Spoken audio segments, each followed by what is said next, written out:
C.S. Lewis writes, each of us at every moment is progressing to one state or the other, talking about, are you becoming more heavenly or more hellish of a creature? So then the question is, right now, today, are you becoming more hellish or more heavenly? Welcome to the Four Fires Podcast, where we talk about winning in all four of the essential areas of life.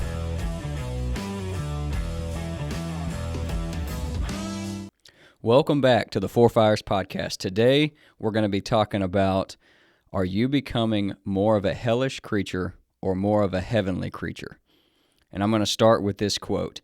C.S. Lewis wrote, "Every time you make a choice, you are turning the central part of you, the part of you that chooses, into something a little different than it was before. And taking your life as a whole, with all your innumerable choices, all your life long, you are slowly turning this central thing into a heavenly creature or a hellish creature, either into a creature that is in harmony with God and with other creatures and with itself, or else into one that is in a state of war and hatred with God and with its fellow creatures and with itself. To be the one kind of creature is heaven. That is, it is joy and peace and knowledge and power.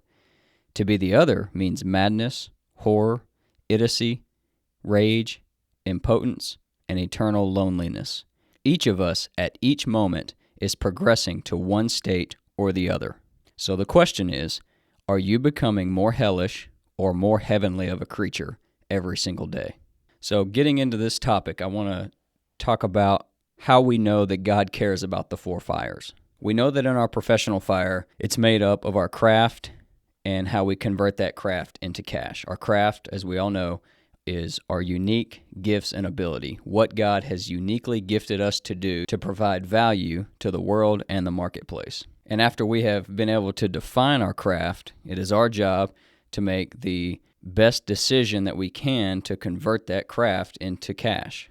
When we have a healthy professional fire, we are well-resourced where we can be generous and change people's lives that are around us. In our professional fire, like all of the other fires, God has given us the things that make up that fire.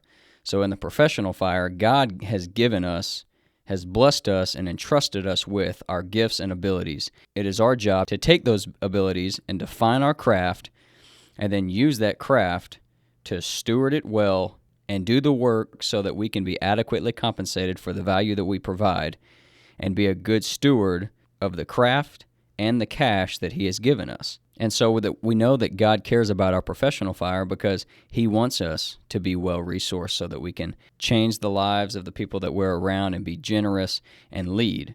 Because if you've ever tried to lead without any resources, you know how difficult that can be.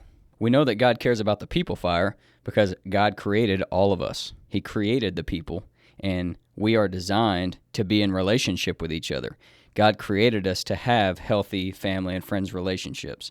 He created it, so I think we would all agree that God cares about the people fire. I think we would also all agree that God cares about the purpose fire. We have a soul. He is the creator of that soul, and He wants to be in relationship with our soul. And God also cares about the way that we live our lives because He created us. The Bible tells us to love the Lord our God with all of our heart, soul, mind, and strength. So clearly God cares about our purpose fire, our people fire, and our professional fire. And lastly, God cares about our physical fire because He created our bodies. He gave us our bodies. It is the vehicle that He has given us to move around on the planet, to perform our daily tasks of our craft, and to have fun with our family and friends, and to make memories, and to make love to our spouse, and to change people's lives, to be there for people when they need our help. And the Bible tells us that your body is a temple, so honor God with your body. God cares about our bodies because He created them. So God cares about the four fires. He cares about these four areas of our life.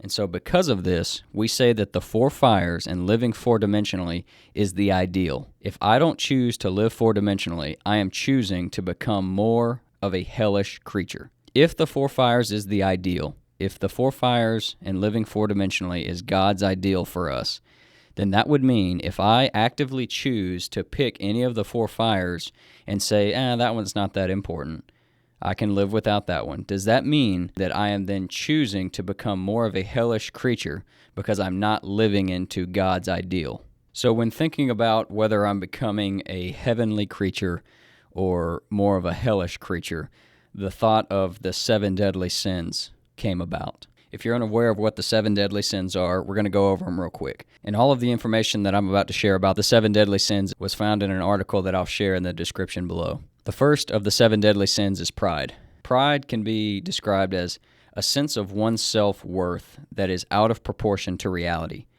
Pride is normally counted as the first of the deadly sins because it can and often does lead to the commission of other sins in order to feed one's pride. Taken to the extreme, pride even results in rebellion against God through the belief that one owes all that he has accomplished to his own efforts and not at all to God's grace.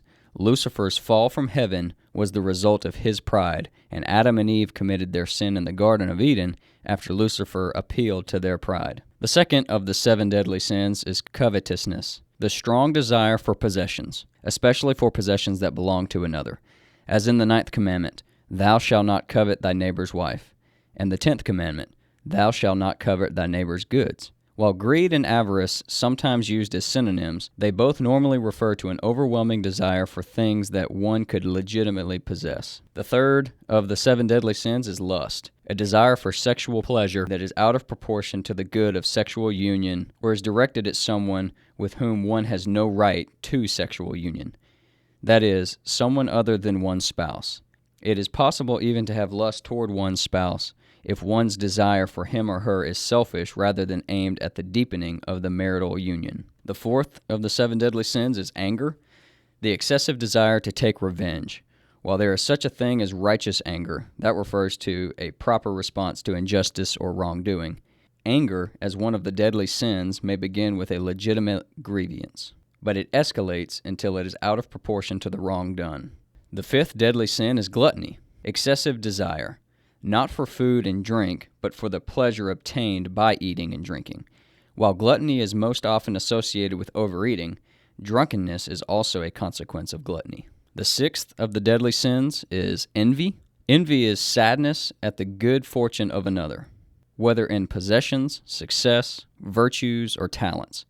The sadness arises from the sense that the other person does not deserve the good fortune, but you do, and especially because of a sense that the other person's good fortune has somehow deprived you of similar good fortune. And the last of the 7 deadly sins is sloth, or slothfulness, a laziness or sluggishness when facing the effort necessary to perform a task. Sloth or slothfulness is sinful when one lets a necessary task go undone, or when one does it badly because one is unwilling to make the necessary effort.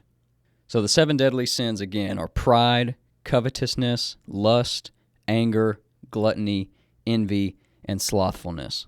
If you go through each of those 7 deadly sins, you can point out ways that they can negatively affect all of the 4 fires if you allow that deadly sin to rule over your life. So a good practice is to look at this list of deadly sins and really go through and take your time and say, is this sin showing up anywhere in my life, and is it negatively affecting any of my 4 fires? Because yes, it can affect all 4, but it also could just be affecting one if that sin shows up in your life just in that one area. Say that sin is anger.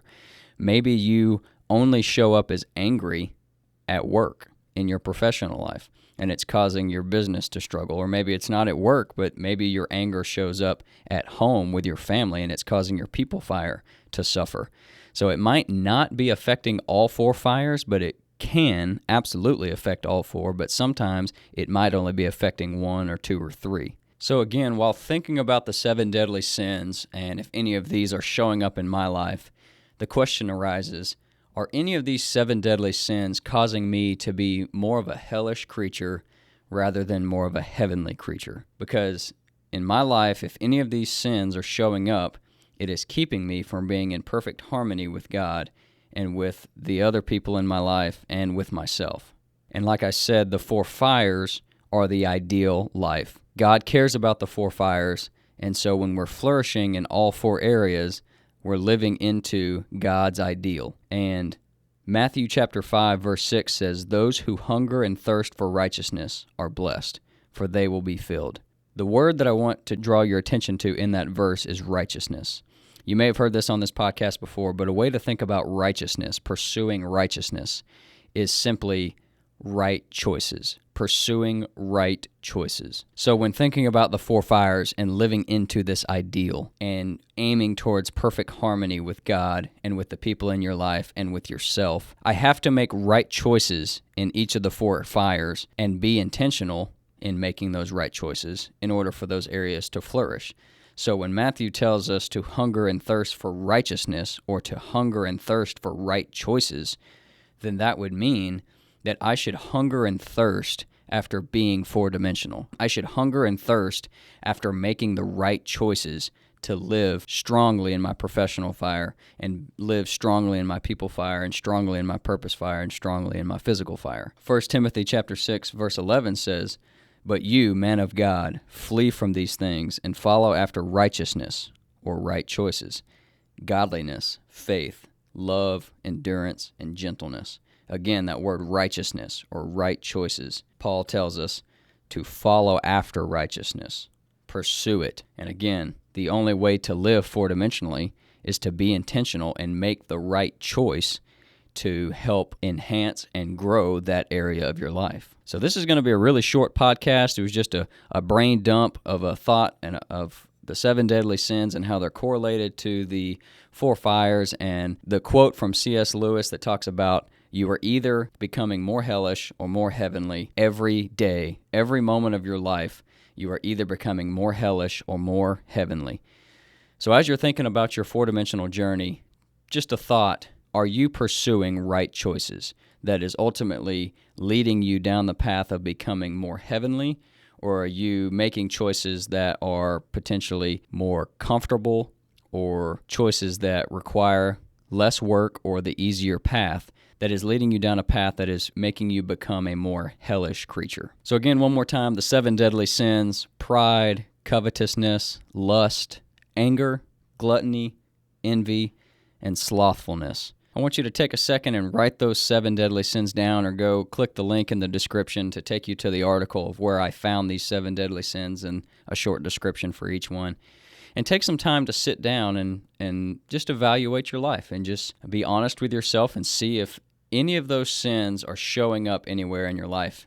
And if you struggle with pointing them out yourself, maybe go to somebody who you know will be honest with you, somebody that you trust, somebody that is maybe already an accountability partner for you, and have them, ask them, give them permission to point out in your life where any of those seven deadly sins may be showing up. So I hope that you will think about the verse from Matthew chapter 5, verse 6 that says, "Those who hunger and thirst after righteousness are blessed, for they will be filled."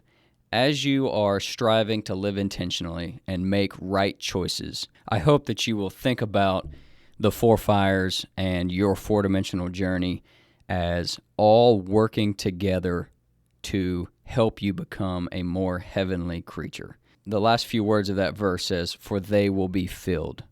Those who hunger and thirst for righteousness will be blessed, and they will be filled. And that is one of the things we talk about with living four-dimensionally, is when you aren't living four-dimensionally, your life feels dysfunctional or unfulfilling. And when you are living four-dimensionally, your life is fulfilling and it feels whole because all of the four fires are healthy. And as I talked about in the last podcast, they're working together as one whole unit and not four separate entities. So then a final question that I want to leave you with is, if not the four fires, if not living a four-dimensional life, then what? If you're not going to choose to live four-dimensionally, if you're going to choose to neglect any of the four fires, then what are you going after? I hope this podcast gets you thinking. I hope it's helpful, and I'm excited about going and sitting down and going over these seven deadly sins and seeing if I can point out any areas in my life, and if I can't, I'm going to go to my wife and see if she can help me point out any areas in my life that I have these seven deadly sins, any of these seven deadly sins actively, negatively impacting my life that I can't see, and then start working to get that sin out of my life. So remember to live intentionally and always be looking for areas in your life that can be improved. Regardless of how much success you've already had in any of the four fires, always be looking for a way to improve it. Don't ever get stagnant, because you might find a little bit of success and you can become very stagnant and become stuck in that place if you are not actively looking for somewhere that you can improve.